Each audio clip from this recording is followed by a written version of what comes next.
నమస్తే అండి, welcome to my channel Lakshmi Ramana recipes. ఈరోజు కర్రీ అయితే చాలా అంటే చాలా రుచిగా ఉంటుందండి. అదేంటంటే ఎండు చేపలు, వంకాయ, మామిడికాయ కలిపి ఇగురుని ప్రిపేర్ చేశానండి. అదే అండి నెత్తళ్ళు అని కూడా అంటారు కదా. చూడండి కర్రీ అనేది ఎంత కలర్ఫుల్గా ఉందో, టేస్ట్ కూడా చాలా అంటే చాలా బాగుంటుందండి. నోటికి పుల్ల పుల్లంగా, కారం కారంగా ఇలా ఎండు నెత్తళ్ళలో వంకాయ, మామిడికాయ వేసి ఇలాంటి మంచి రుచికరమైన కర్రీని ప్రిపేర్ చేసేసుకొని వేడి వేడి రాగి సంగటి లేదు అన్నంలోకి తింటే చాలా అంటే చాలా రుచిగా ఉంటుందండి. ఒక్కొక్కసారి మనకు నోటికి ఏమి తినబుద్ధి కానప్పుడు ఇలాంటి మంచి కర్రీ అయితే చాలా టేస్టీగా ఉంటుందండి. కొంతమంది ఇలాంటి ఎండు నెత్తళ్ళు కర్రీ అనేది చాలా ఇష్టపడతారండి. అలాంటి వాళ్ళైతే చాలా ఎంజాయ్ చేస్తారు. కాబట్టి ఎలా తయారు చేసుకోవాలో కావలసిన పదార్థాలు, తయారీ విధానం చూసేద్దామండి. ఇక్కడైతే ముందుగా నేను ఎండు నెత్తళ్ళండి, ఒక పావు కేజీ ఎండు నెత్తళ్ళని తీసుకున్నాను. ఇవి మామూలుగా మనకు మార్కెట్లో అవైలబుల్ ఉంటాయండి. ముందుగా వీటికి తలలు, తోకలు అనేది గిల్లేసేసుకోవాలి. కొంచెం ఇసుక అనేది ఉంటుందండి. సో అలాగే మనం డైరెక్ట్గా కర్రీ వండుకోకూడదు. ముందుగా వీటిని కొద్దిగా లైట్గా ఫ్రై చేసేసుకొని శుభ్రం చేసుకున్న తర్వాత మనం కర్రీ వండేసుకోవాలి. ఇప్పుడు స్టవ్ వెలిగించుకొని మట్టి పాత్ర పెట్టేసి ఇంకా నేను ఈ ఎండు నెత్తళ్ళు వేసి ఒక 4 నిమిషాలు మీడియం ఫ్లేమ్లో కలుపుకుంటూ ఫ్రై చేసుకున్న తర్వాత స్టవ్ ఆఫ్ చేసేసానండి. ఇప్పుడు ఇందులో నీళ్లు వేసేసుకొని ఒక 4-5 సార్లు శుభ్రంగా మనం ఈ ఎండు నెత్తల్ని క్లీన్ చేసేసుకోవాలండి. కొంచెం మనకు ఇసుక అనేది ఉంటుంది. ఇలా మనం ఒక్కొక్క ఎండు చేపను తీసేసుకొని ఇలా చేతితో ఇలా రబ్ చేసేసుకొని నీట్గా ఒక 4-5 సార్లు నీళ్ళల్లో మార్చి ఇలా మనం బాగా చిలకరించి ఈ చేపల్ని కడిగి పెట్టేసుకోవాలి. నేను ఒకసారి కడిగేసిన తర్వాత మళ్ళీ నీళ్లు వేసేసుకొని ఇంతకుముందు శుభ్రం చేసిన విధంగానే మళ్ళీ నీట్గా ఇలా ఇసుకంతా అది అలా క్లీన్ చేసుకుంటూ ఈ చేపల్ని నీళ్ళల్లో బాగా చిలకరించి మళ్ళీ ప్లేట్లోకి తీసేసుకొని ఆ నీళ్లు పడేసి ఒక 4-5 సార్లు శుభ్రంగా కడిగేసేసుకోవాలి. ఇప్పుడు నేను ఒక 4 సార్లు శుభ్రంగా ఈ చేపల్ని కడిగి ఒక ప్లేట్లోకి తీసి పక్కన పెట్టేశానండి. ఇప్పుడు మనం కర్రీ ప్రిపరేషన్ చూసేద్దాం. ఆ పాత్రను మళ్ళీ ఒకసారి కడిగేసేసుకొని నీట్గా స్టవ్ వెలిగించుకొని మట్టి పాత్ర పెట్టేసిన తర్వాత ఒక 4 టేబుల్ స్పూన్ల నూనె వేసేసుకొని ఒక పావు టీ స్పూన్ ఆవాలు, పావు టీ స్పూన్ మినపప్పు, పావు టీ స్పూన్ జీలకర్ర వేసుకొని వేగిన తర్వాత 2 ఎండుమిరపకాయలు తుంచి వేసి ఒక 8 వెల్లుల్లి రెబ్బల్ని కచ్చాపచ్చగా దంచి వేసి తర్వాత ఒక 3 పచ్చిమిరపకాయలు నిలువుగా కట్ చేసి వేసిన తర్వాత ఒక పెద్ద ఉల్లిపాయని చిన్న ముక్కలుగా కట్ చేసి వేసేసుకొని కొద్దిగా పచ్చి కరివేపాకు కూడా వేసేసుకొని ఒక 2 నిమిషాలు మీడియం ఫ్లేమ్లో ఈ ఉల్లిపాయ ముక్కల్ని, పచ్చిమిర్చి ముక్కలను ఫ్రై చేసుకున్న తర్వాత 2 మీడియం సైజులో ఉన్న టమాటోలను కూడా కొద్దిగా చిన్న ముక్కలుగా కట్ చేసి వేసేసుకొని ఈ టమాటోలను కూడా ఒక 2 నిమిషాలు లైట్గా మగ్గనివ్వాలి.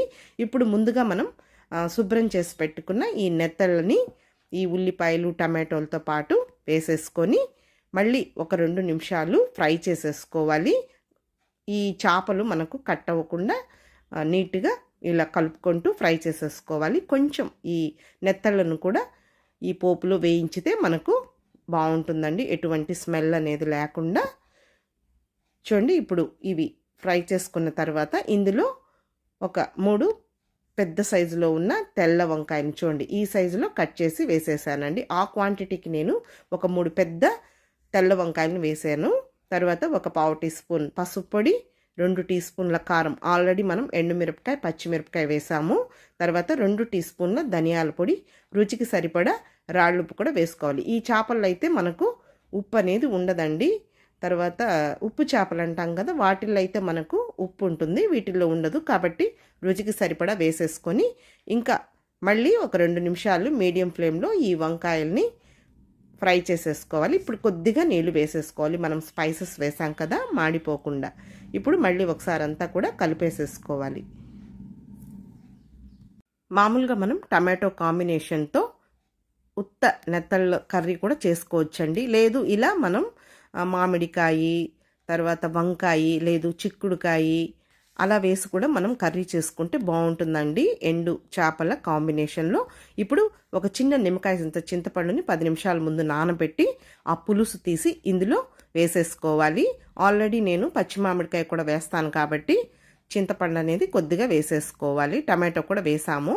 ఇప్పుడు ఆ పిప్పులో ఇంకొంచెం నీళ్లు వేసేసుకొని, నీళ్లు సరిపడా వేసేసుకొని మూత పెట్టేసుకొని ఒక 5 నిమిషాలు ఉడికించుకోవాలి. మరి మనకు వంకాయ ముక్కలు మెత్తగా ఉడికితే బాగుండదండి. ఇప్పుడు చివరగా ఇందులో కొన్ని మామిడికాయ ముక్కలండి. ఇది బెంగళూరు మామిడికాయ అన్నమాట. పుల్లగా ఉంటుంది, పైన చెక్కు తీయలేదు. ఒక చిన్న మీడియం సైజు మామిడికాయ అన్నమాట.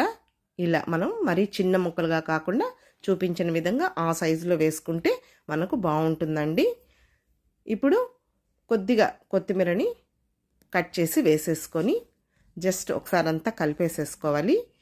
మనకు పులుసు అనేది ఈ విధంగా ఉంటే సరిపోతుందండి. మరీ నీళ్ళగా ఉంటే బాగుండదు.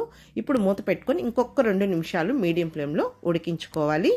ఇప్పుడు చివరగా ఇంకొంచెం కొత్తిమీరని చాప్ చేసి వేసేసుకోవాలి. మనం వంకాయ వేసినప్పుడే మామిడికాయ వేసామంటే మామిడికాయ అనేది మెత్తగా అయిపోతుందండి.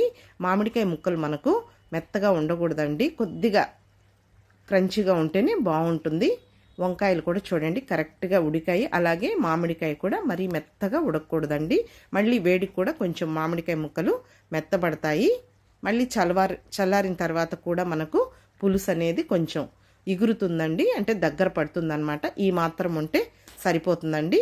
చూడండి మనకు మంచి రుచికరమైన నెత్తళ్ళు వంకాయ మామిడికాయ కలిపి చేసిన ఈ ఇగురు కూర చాలా అంటే చాలా బాగుంటుందండి.